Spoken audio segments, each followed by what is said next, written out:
భక్తులారా, ఎవరికి హాని చేయకుండా జీవించే వాళ్లకే ఎందుకో జీవితంలో ఎక్కువ పరీక్షలు ఎదురవుతుంటాయి. ఇంట్లో అందరికోసం కష్టపడే తండ్రికే ఆరోగ్యం దెబ్బతింటుంది.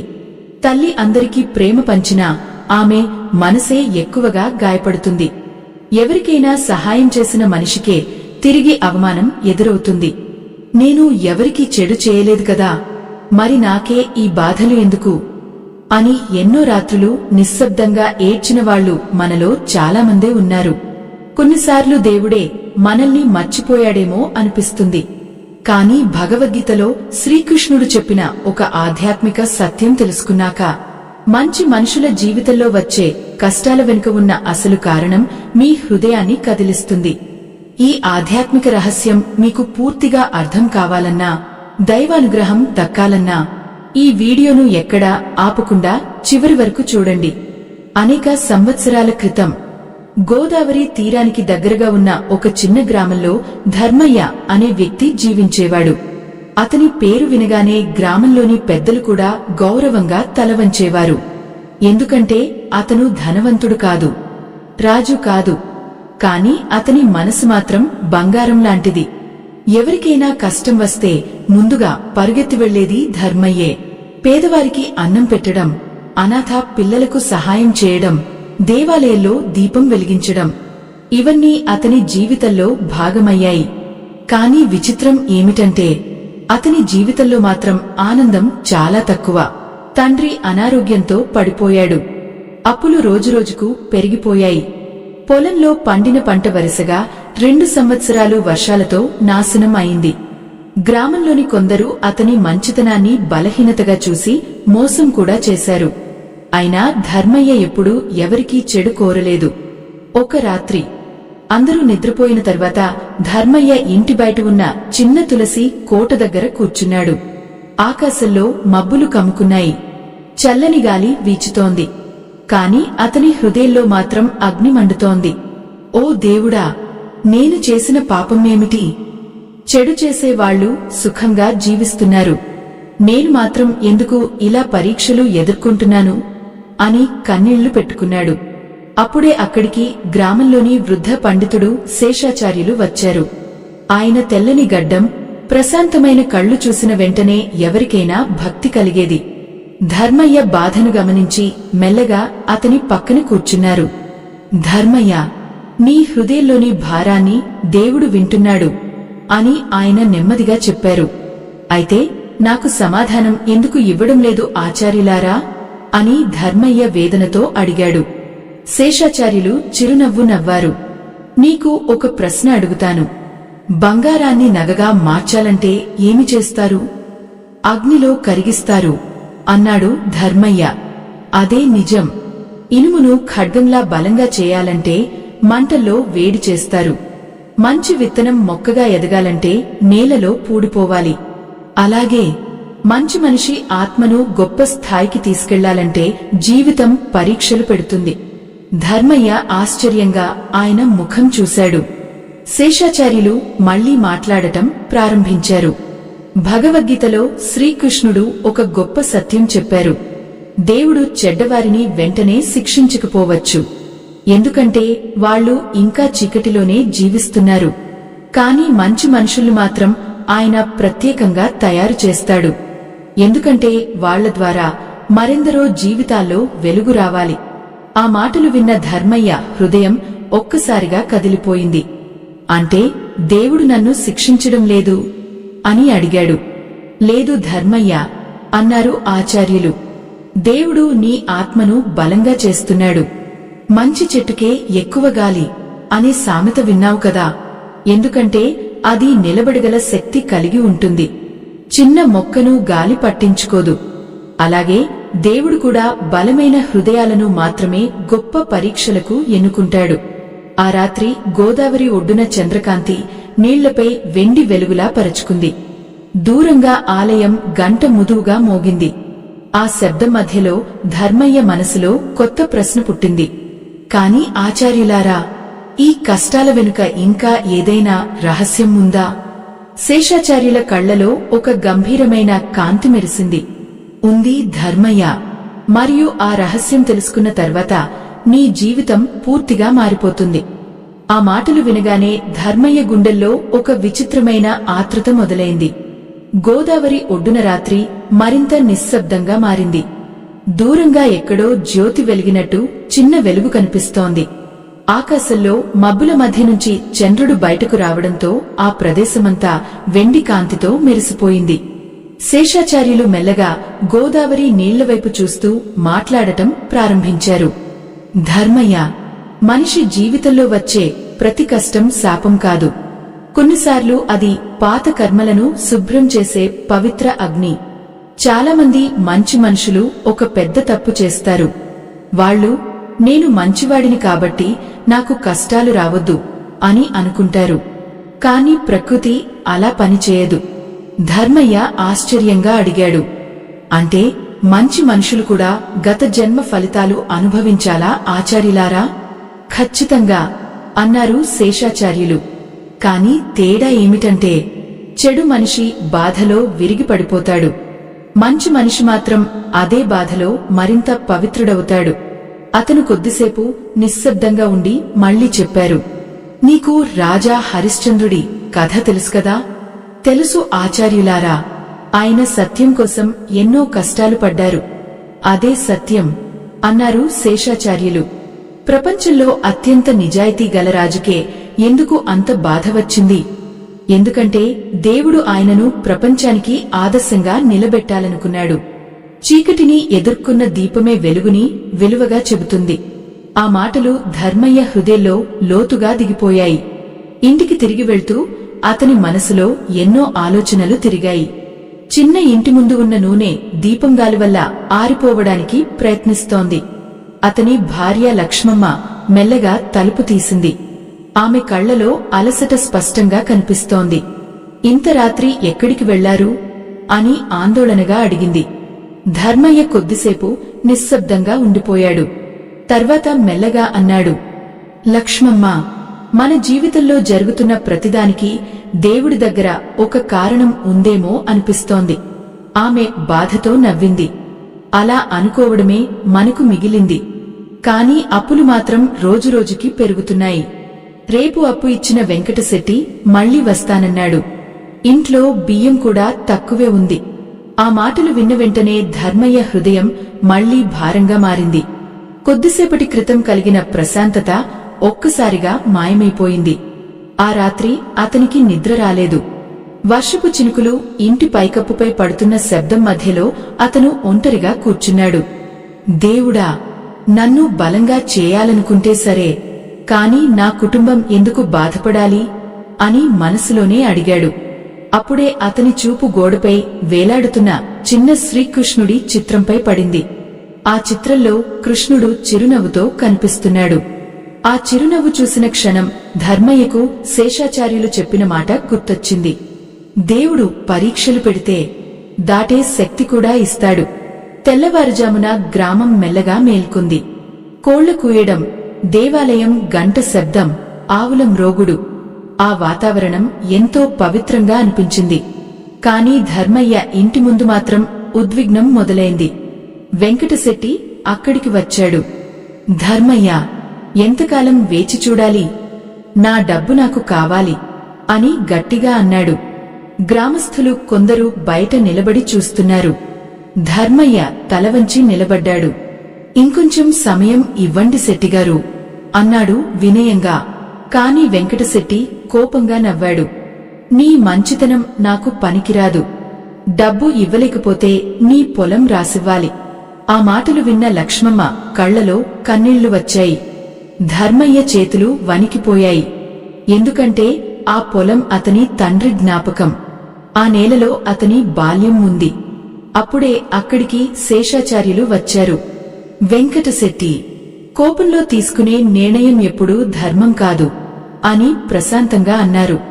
వెంకటశెట్టి కొద్దిగా వెనక్కి తగ్గాడు. కాని అతని ముఖంలో గర్వం మాత్రం తగ్గలేదు. ఆచార్యులారా, నేను వ్యాపారి, దయతో ఇల్లు నడవదు అని చెప్పి వెళ్లిపోయాడు. అక్కడి వాతావరణం భారంగా మారింది. ధర్మయ్య నేలపై కూర్చుని తల పట్టుకున్నాడు. ఎంత ప్రయత్నించినా ఎందుకు సమస్యలు తగ్గడం లేదు? అని వేదనగా అన్నాడు.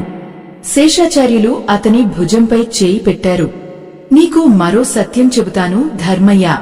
దేవుడు కొన్నిసార్లు మనిషి దగ్గర ఉన్న ఆధారాలను ఒక్కొక్కటిగా తీసేస్తాడు. ఎందుకంటే చివరికి మనం ఆయననే నిజమైన ఆధారంగా గుర్తించాలి. ఆ మాటలు విన్నాక ధర్మయ్య కళ్లలో కన్నీళ్లు మెరిశాయి. కాని నేను బలహీనపడుతున్నాను ఆచార్యులారా. బలహీనత కాదు అది అన్నారు ఆయన. మీ ఆత్మలో మార్పు మొదలైంది. విత్తనం నేలలో పగలకపోతే మొక్క బయటకు రాదు.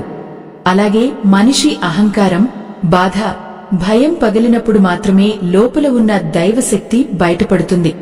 ఆ రోజు సాయంత్రం ధర్మయ్య ఒంటరిగా దేవాలయానికి వెళ్లాడు. ఆలయంలో దీపాలు వెలుగుతున్నాయి. గంధపు వాసన గాలిలో వ్యాపించింది. పూజారి చదివే శ్లోకాల శబ్దం హృదయాన్ని ప్రశాంతంగా మార్చుతోంది. అతను కృష్ణుడి ముందు మోకాళ్లపై కూర్చున్నాడు. ఓ కృష్ణ, నా జీవితంలో ఏమి జరుగుతుందో నాకు అర్థం కావడం లేదు. కాని నన్ను విడిచిపెట్టొద్దు అని కళ్లు మూసుకుని ప్రార్థించాడు. అదే సమయంలో ఆలయంలో ఒక వృద్ధ మహిళ మాటలు అతని చెవిలో పడ్డాయి. దేవుడు ప్రేమించేవారినే ఎక్కువగా పరీక్షిస్తాడు బాబూ. ఎందుకంటే వాళ్లు చివరికి మరెందరికో మార్గదర్శకులవుతారు. ఆ మాటలు విన్న క్షణం ధర్మయ్య హృదయంలో చిన్న ఆశాకిరణం వెలిగింది. కాని అతనికి తెలియదు, అతని జీవితాన్ని పూర్తిగా మార్చే సంఘటన ఇంకా ముందుందని. ఆ మాటలు ధర్మయ్య మనసులో మళ్లీ మళ్లీ మారుమోగుతూనే ఉన్నాయి. ఆలయం బయటకు వచ్చినప్పుడు ఆకాశం నల్లని మేఘాలతో నిండిపోయింది. చల్లని గాలి వీచుతోంది.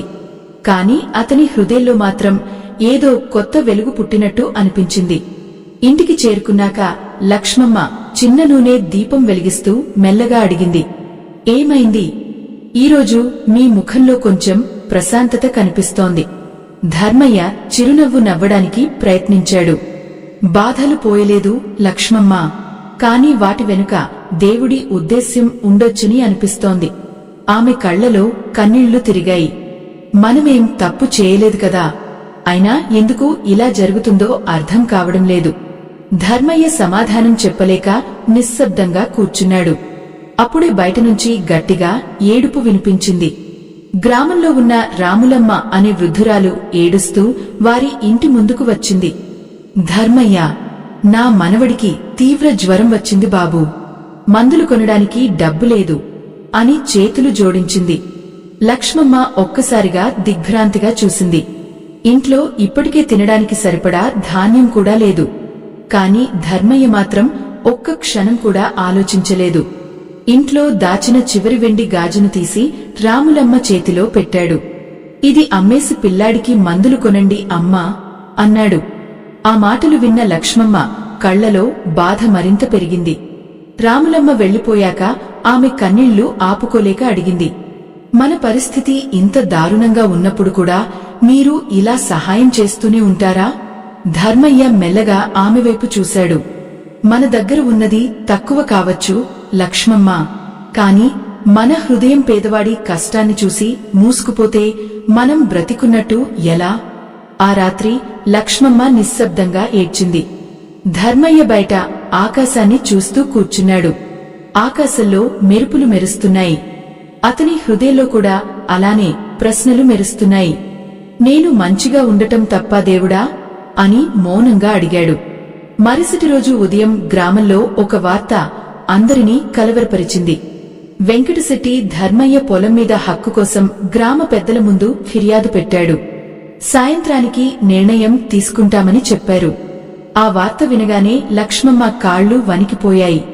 మన పొలం పోతే మనం ఎలా బ్రతుకుతాం అని భయంతో అడిగింది. ధర్మయ్య గుండెల్లో కూడా భయం మొదలైంది. కాని బయటకు మాత్రం ప్రశాంతంగా కనిపించడానికి ప్రయత్నించాడు. సాయంత్రం గ్రామ సభ జరిగింది. గ్రామంలోని పెద్ద వటవృక్షం కింద అందరూ చేరుకున్నారు.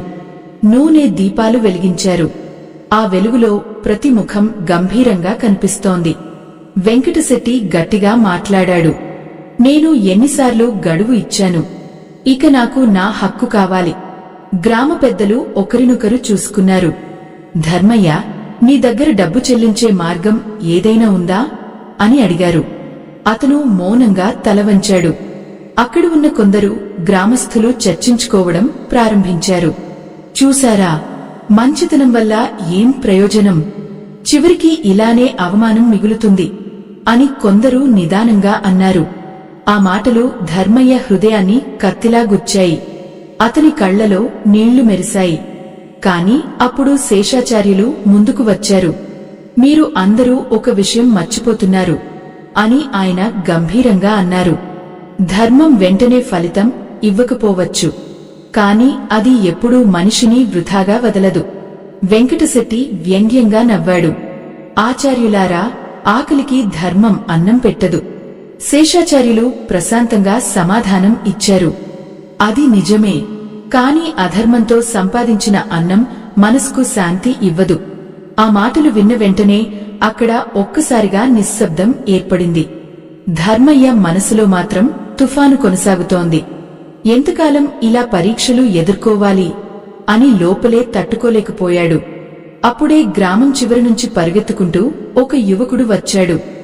ఆపండి, ఆ నిర్ణయం తీసుకునే ముందు ఒక విషయం చెప్పాలి అని గట్టిగా అన్నాడు. అందరూ ఆశ్చర్యంగా అతని వైపు చూశారు. అతను ఊపిరి పీల్చుకుంటూ చెప్పాడు. కొన్ని సంవత్సరాల క్రితం నేను అనాథగా ఈ గ్రామానికి వచ్చాను. నాకెవ్వరూ సహాయం చేయలేదు. అప్పుడే ధర్మయ్య అన్నయ్య నాకు అన్నం పెట్టి పని ఇచ్చారు. ఈరోజు నేను పట్టణంలో పెద్ద వ్యాపారి దగ్గర పని చేస్తున్నాను. నా జీవితాన్ని నిలబెట్టింది ఈయనే. గ్రామస్థులు ఒక్కసారిగా మౌనమయ్యారు. యువకుడు తన సంచిలో నుంచి డబ్బు తీసి గ్రామ పెద్దల ముందు పెట్టాడు. ఇది ధర్మయ్య అన్నయ్య అప్పు కోసం అన్నాడు. ఆ దృశ్యం చూసిన లక్ష్మమ్మ కళ్లలో ఆనంద భాష్పాలు వచ్చాయి. ధర్మయ్య మాత్రం ఆశ్చర్యంతో నిలబడిపోయాడు. శేషాచార్యులు చిరునవ్వు నవ్వుతూ చెప్పారు. చూసావా ధర్మయ్య, మంచి పని ఎప్పుడూ మాయమవదు. అది సమయం వచ్చినప్పుడు తిరిగి నీ ముందుకు వస్తుంది. ఆ క్షణంలో అక్కడున్న చాలామందికి హృదయం కదిలిపోయింది. మీ జీవితంలో కూడా మీరు ఎవరికైనా మంచి చేసి తిరిగి బాధనే పొందిన సందర్భం ఉంటే కామెంట్స్ లో ఓం నమో భగవతే వాసుదేవాయ అని రాయండి. కాని ఆ సంతోషం ఎక్కువసేపు నిలబడలేదు. ఎందుకంటే అదే సమయంలో గ్రామానికి వచ్చిన ఒక అపరిచిత సన్యాసి ధర్మయ్యను గట్టిగా చూసి ఒక్క మాట అన్నాడు. నీ జీవితంలోని అసలు పరీక్ష ఇప్పుడే ప్రారంభం కానుంది. ఆ సన్యాసి మాటలు వినగానే అక్కడున్న వారందరి గుండెల్లో ఒక తెలియని భయం పుట్టింది. అతని రూపం చాలా ప్రశాంతంగా ఉంది. నుదుటిపై విభూది, మెడలో రుద్రాక్షమాల, చేతిలో చిన్న కమండలం. కాని అతని కళ్లలో మాత్రం సాధారణ మనిషికి అర్థం కాని ఒక గంభీరమైన కాంతి కనిపిస్తోంది. ధర్మయ్య నెమ్మదిగా అతని దగ్గరకు వెళ్లాడు. స్వామీ, మీరు ఎవరు? నా జీవితంలో ఇంకా ఏ పరీక్ష మిగిలి ఉంది అని వినయంగా అడిగాడు.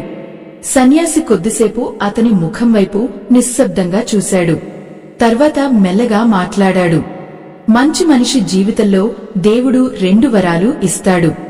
ఒకటి, బాధను భరించే శక్తి. రెండోది, బాధలో కూడా ధర్మాన్ని విడిచిపెట్టకుండా ఉండే హృదయం. కాని రెండో వరం అందరికీ దక్కదు. ఆ మాటలు వినగానే శేషాచార్యులు గౌరవంగా చేతులు జోడించారు. అతను సాధారణ సన్యాసి కాదని వాళ్లకు అర్థమైంది. సన్యాసి మళ్లీ అన్నాడు. ధర్మయ్య, నీ జీవితంలో ఇప్పటివరకు వచ్చిన కష్టాలు నీ మనసును పరీక్షించాయి. కాని ఇక ముందు వచ్చే పరీక్ష నీ విశ్వాసాన్ని పరీక్షిస్తుంది. ఆ మాటలు ధర్మయ్య గుండెల్లో మారుమోగిపోయాయి. ఆ రాత్రి గ్రామం మొత్తం నిద్రలోకి జారిపోయింది. కాని ధర్మయ్యకు మాత్రం నిద్ర పట్టలేదు. ఇంటి బయట వాన చినుకులు పడుతున్నాయి. గాలి వేగంగా వీచుతోంది. ప్రతి మెరుపు అతని మనసులోని ఆందోళనను మరింత పెంచుతోంది. లక్ష్మమ్మ మెల్లగా అతని పక్కన కూర్చుంది. ఏమైందండి? ఇంకా ఆలోచిస్తూనే ఉన్నారా? ధర్మయ్య నెమ్మదిగా అన్నాడు. ఎందుకో తెలియదు లక్ష్మమ్మ, మన జీవితంలో ఇంకా ఏదో పెద్ద మార్పు జరగబోతుందనే భావన వస్తోంది. ఆమె భయంగా అతని చేతిని పట్టుకుంది. ఏం జరిగినా మనం కలిసి ఎదుర్కొందాం. ఆ మాట విన్నాక ధర్మయ్య కళ్లలో తడిమెరిసింది. ఎందుకంటే ఎన్నో కష్టాల మధ్య కూడా తనతో పాటు నిలబడేది ఈమె ఒక్కరే అని అతనికి తెలుసు. మరుసటి ఉదయం గ్రామంలో ఒక్కసారిగా కలకలం చెలరేగింది. గోదావరి నీళ్లు ప్రమాదకరంగా పెరుగుతున్నాయని వార్త వచ్చింది. వర్షాలు ఆగకుండా కురుస్తున్నాయి. గ్రామంలోని చాలామంది భయంతో తమ ఇళ్ల నుంచి సామాన్లు బయటకు తీస్తున్నారు. గ్రామ పెద్దలు గట్టిగా అరుస్తూ అందరినీ అప్రమత్తం చేశారు. ఎవ్వరూ నది దగ్గరకు వెళ్లొద్దు, పరిస్థితి ప్రమాదకరం. కాని అదే సమయంలో ఒక భయంకరమైన వార్త వచ్చింది. గ్రామం చివర ఉన్న చిన్న ఇంట్లో ఒక బాలుడు చిక్కుకుపోయాడు. నీళ్లు వేగంగా పెరుగుతున్నాయి. ఎవ్వరూ లోపలికి వెళ్లడానికి ధైర్యం చేయలేకపోయారు. అందరూ దూరంగా నిలబడి భయంతో చూస్తున్నారు. అప్పుడే ధర్మయ్య ఒక్క క్షణం కూడా ఆలస్యం చేయకుండా ముందుకు పరిగెత్తాడు. ధర్మయ్య ఆగు అని లక్ష్మమ్మ ఏడుస్తూ అరిచింది. కాని అతను ఆగలేదు. గోదావరి ఉగ్రరూపం దాల్చింది. ప్రవాహం భీకరంగా ఉంది. వర్షపు నీళ్లు ముఖంపై బలంగా పడుతున్నాయి. అయినా ధర్మయ్య ఆ ఇంటివైపు ఈదుకుంటూ వెళ్లాడు. గ్రామస్థులంతా ఉత్కంఠగా చూస్తున్నారు. కొన్ని క్షణాల తర్వాత అతను ఆ బాలుడిని ఎత్తుకుని బయటకు తీసుకొచ్చాడు. అక్కడున్నవాళ్లు ఊపిరి పీల్చుకున్నారు. కాని అదే సమయంలో ఒక పెద్ద అల వచ్చి ధర్మయ్యను బలంగా కొట్టింది. అతను కింద పడిపోయాడు. ధర్మయ్య అని లక్ష్మమ్మ కేక వేసింది. అందరి గుండెలు ఆగిపోయినట్టయ్యాయి. కొన్ని క్షణాల తర్వాత ధర్మయ్య మళ్లీ పైకి వచ్చాడు. అతను బాలుడిని సురక్షితంగా బయటకు నెట్టాడు. కాని అతని శరీరం పూర్తిగా అలసిపోయింది. గ్రామస్థులు పరుగెత్తి వెళ్లి అతన్ని బయటకు తీసుకొచ్చారు. ఆ దృశ్యం చూసిన ప్రతి ఒక్కరి కళ్లలో కన్నీళ్లు మెరిశాయి. వెంకటశెట్టి కూడా మౌనంగా నిలబడ్డాడు. అతని గర్వం మొదటిసారి కరిగిపోతున్నట్టు కనిపించింది. శేషాచార్యులు ధర్మయ్య తలపై చేయి పెట్టి అన్నారు, ఇదే నిజమైన ధర్మం. తన బాధలను మరిచి మరొకరి ప్రాణం కోసం పరుగెత్తే హృదయం చాలా అరుదు. ఆ రాత్రి గ్రామంలో ఉన్న ప్రతి ఇంట్లో ధర్మయ్య గురించే చర్చ జరిగింది. ఇప్పటివరకు అతన్ని బలహీనుడిగా చూసిన వాళ్లే ఇప్పుడు గౌరవంతో మాట్లాడటం ప్రారంభించారు. కాని ధర్మయ్య మాత్రం మంచంపై బలహీనంగా పడుకున్నాడు. అతని శరీరం వణుకుతోంది. జ్వరం మొదలైంది. లక్ష్మమ్మ భయంతో ఏడుస్తూ దేవుడి ముందు దీపం వెలిగించింది. ఓ కృష్ణ, ఇన్ని కష్టాల తర్వాత మాకు కొంచెం శాంతి ఇవ్వు అని ప్రార్థించింది. అప్పుడే బయట తలుపు దగ్గర మెల్లగా శబ్దం వచ్చింది. తలుపు తీసి చూడగా అదే సన్యాసి బయట నిలబడి ఉన్నాడు. అతను ప్రశాంతంగా అన్నాడు, బాధల తర్వాత వచ్చే వరాన్ని అందుకోవడానికి ధర్మయ్య ఇంకా ఒక త్యాగం చేయాలి. ఆ మాటలు విన్న లక్ష్మమ్మ గుండె ఒక్కసారిగా గట్టిగా కొట్టుకుంది. ఈ కథ మీ హృదయాన్ని తాకి ఉంటే మా ఛానల్కు మీ ప్రేమను చూపించడానికి వీడియో క్రింద ఉన్న స్కానర్ ద్వారా మీకు తోచిన సహాయం చేయండి. మీ ఒక్క సహాయం కూడా ఇలాంటి ఆధ్యాత్మిక కథలను మరింత మందికి చేరవేస్తుంది. బయట వర్షం ఇంకా కురుస్తూనే ఉంది. ఇంటి ముందు నీళ్లు చేరి చిన్న ప్రవాహంలా పారుతున్నాయి. ఆ నిశ్శబ్ద రాత్రిలో సన్యాసి స్వరం మాత్రం మరింత గంభీరంగా వినిపించింది. స్వామి, ఇంకా ఎలాంటి త్యాగం అని లక్ష్మమ్మ వణుకుతున్న స్వరంతో అడిగింది. సన్యాసి లోపలికి వచ్చి ధర్మయ్య వైపు చూశాడు. జ్వరంతో అలసిపోయిన ధర్మయ్య కళ్లలో మాత్రం ప్రశాంతత కనిపిస్తోంది.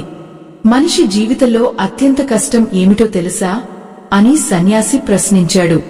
తన దగ్గర ఏమీ లేకపోయినా ప్రేమను, ధర్మాన్ని వదలకుండా నిలబడటం. ధర్మయ్య మెల్లగా కళ్లు తెరిచాడు.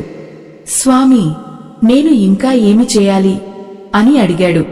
సన్యాసి సమాధానం చెప్పే ముందు కొద్దిసేపు మౌనంగా కూర్చున్నాడు.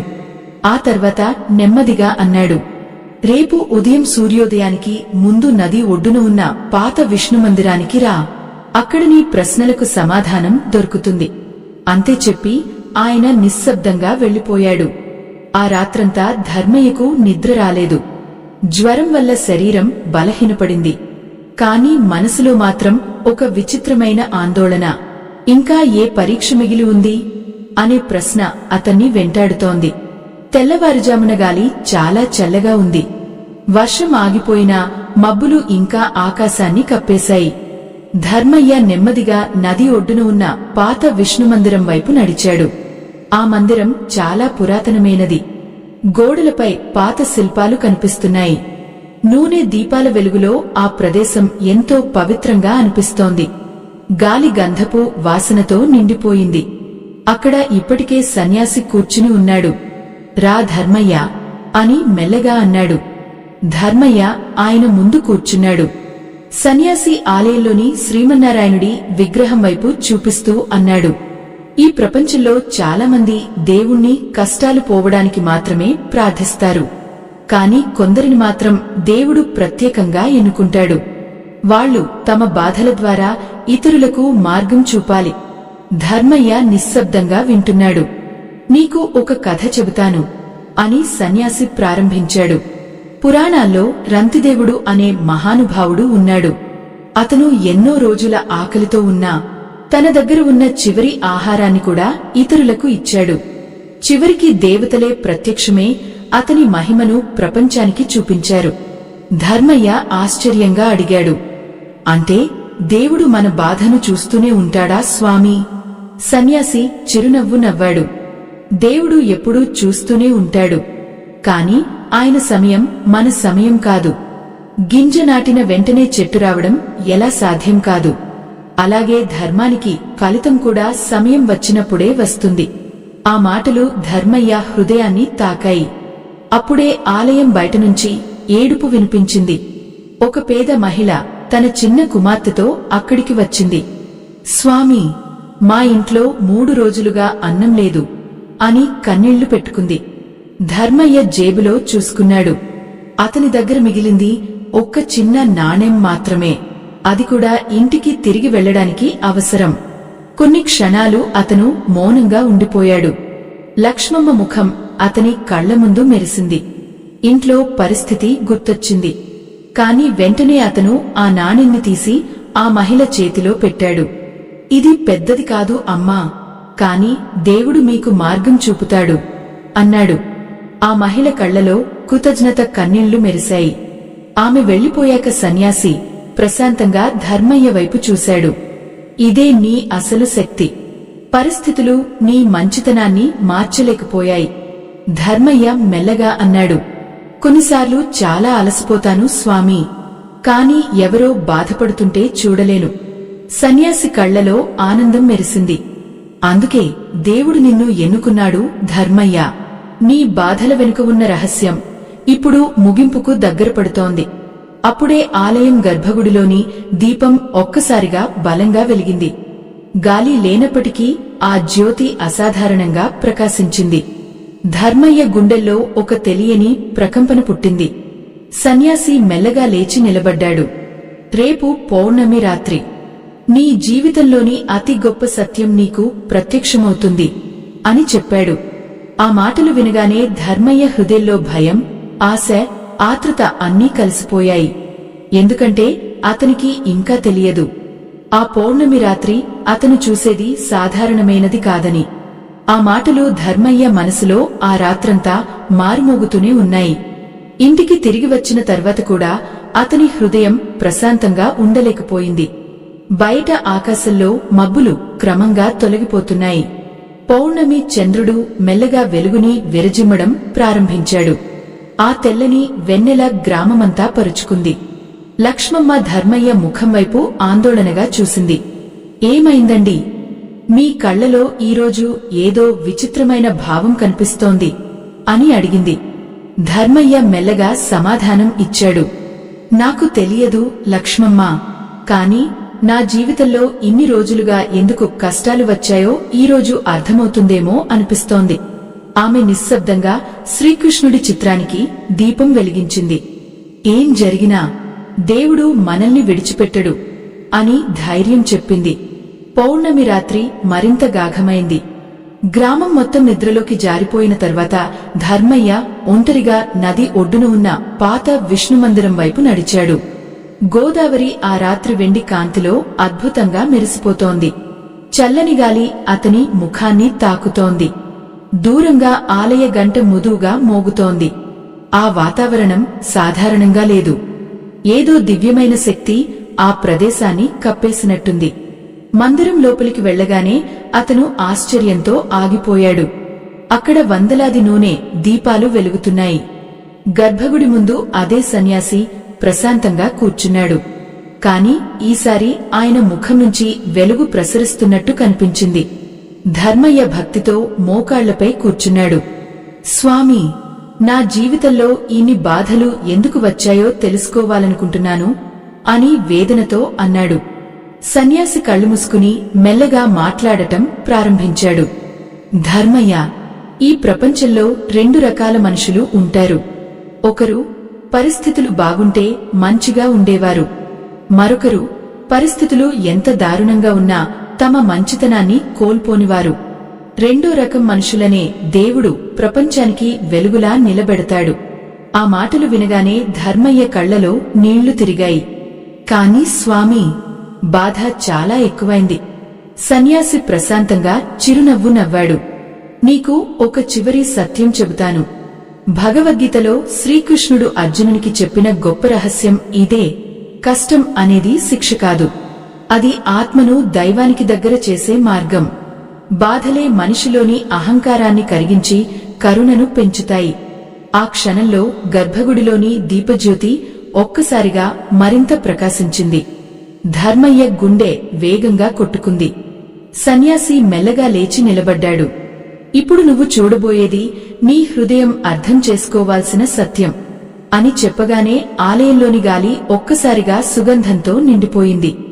గంటలు స్వయంగా మోగుతున్నట్టుగా శబ్దం వినిపించింది. ధర్మయ్య ఆశ్చర్యంతో చుట్టూ చూశాడు. అప్పుడే ఆ సన్యాసి రూపం క్రమంగా ప్రకాశించడం ప్రారంభించింది. అతని శరీరం నుంచి వెలువడిన దివ్యకాంతి ఆలయమంతా నింపేసింది. మెడలోని రుద్రాక్షలు బంగారు వెలుగులా మెరిశాయి. కళ్లలో అపరమైన కరుణ కనిపించింది. ధర్మయ్య ఆశ్చర్యంతో నేలపై పడిపోయాడు. స్వామీ, మీరు ఎవరు అని వణుకుతున్న స్వరంతో అడిగాడు. ఆ దివ్య స్వరం మృదువుగా వినిపించింది. ధర్మయ్య, ప్రతి కన్నిటినీ దేవుడు చూస్తాడు. ప్రతి మంచి పనిని కాలం గుర్తుంచుకుంటుంది. నువ్వు చేసిన ఒక్క సహాయం కూడా వృధా కాలేదు. ఆ మాటలు వినగానే ధర్మయ్య గుండెల్లో ఏదో భారమంతా కరిగిపోయింది. అయితే నా బాధలన్నీ నీ హృదయాన్ని పవిత్రం చేయడానికి వచ్చిన మార్గం అని ఆ దివ్య స్వరం సమాధానం ఇచ్చింది. బంగారం మంటల్లో మెరవాలి, అలాగే మంచి మనిషి బాధల్లో మరింత ప్రకాశిస్తాడు. ధర్మయ్య కన్నీళ్లు ఆపుకోలేకపోయాడు. ఇకపై నాకు కష్టాలు రావా స్వామీ? ఆ దివ్య స్వరం మళ్లీ వినిపించింది. జీవితం ఉన్నంతవరకు పరీక్షలు వస్తూనే ఉంటాయి. కాని ఇప్పుడు నీకు వాటి అర్థం తెలిసింది. కష్టం వచ్చినప్పుడు దేవుడు నన్ను వదిలేశాడు అని కాదు, దేవుడు నన్ను ఇంకా బలంగా తయారు చేస్తున్నాడు అని గుర్తుంచుకో. ఆ క్షణంలో ధర్మయ్య హృదయం పూర్తిగా మారిపోయింది. ఇన్నాళ్లు అతన్ని బాధపెట్టిన ప్రశ్నలన్నీ ఒక్కసారిగా నిశ్శబ్దమయ్యాయి. అతని కళ్లలో భయం లేదు, కోపం లేదు, కేవలం ప్రశాంతత మాత్రమే ఉంది. కొన్ని క్షణాల తర్వాత ఆ దివ్య కాంతి మెల్లగా తగ్గిపోయింది. ఆలయం మళ్లీ సాధారణంగా కనిపించింది. కాని ధర్మయ్య మాత్రం పాత మనిషి కాదు. మరుసటి రోజుల నుంచి అతని జీవితం క్రమంగా మారడం ప్రారంభమైంది. గ్రామస్థులు అతన్ని మరింత గౌరవంగా చూడసాగారు. వెంకటశెట్టి కూడా తన తప్పును ఒప్పుకుని ధర్మయ్యకు సహాయం చేశాడు. కాని ముఖ్యంగా ధర్మయ్య హృదయంలో ఇక బాధపై భయం లేదు. ఎందుకంటే అతనికి ఇప్పుడు ఒక గొప్ప సత్యం అర్థమైంది. మంచి మనుషులకే కష్టాలు ఎక్కువగా రావడం, వాళ్లు బలహీనులు కావడం వల్ల కాదు, దేవుడు వాళ్ల ద్వారా ప్రపంచానికి వెలుగు పంచాలనుకోవడం వల్ల. ఈ ఆధ్యాత్మిక కథ మీ హృదయాన్ని తాకి ఉంటే మా ఛానల్కు మీ ఆశీర్వాదంగా వీడియో క్రింద ఉన్న స్కానర్ ద్వారా మీకు తోచిన సహాయం చేయండి. మీ ప్రేమే ఇలాంటి దైవిక కథలకు శక్తి. ఈ ఆధ్యాత్మిక ప్రయాణం ఇక్కడితో ముగిసిపోయింది. స్వస్తి.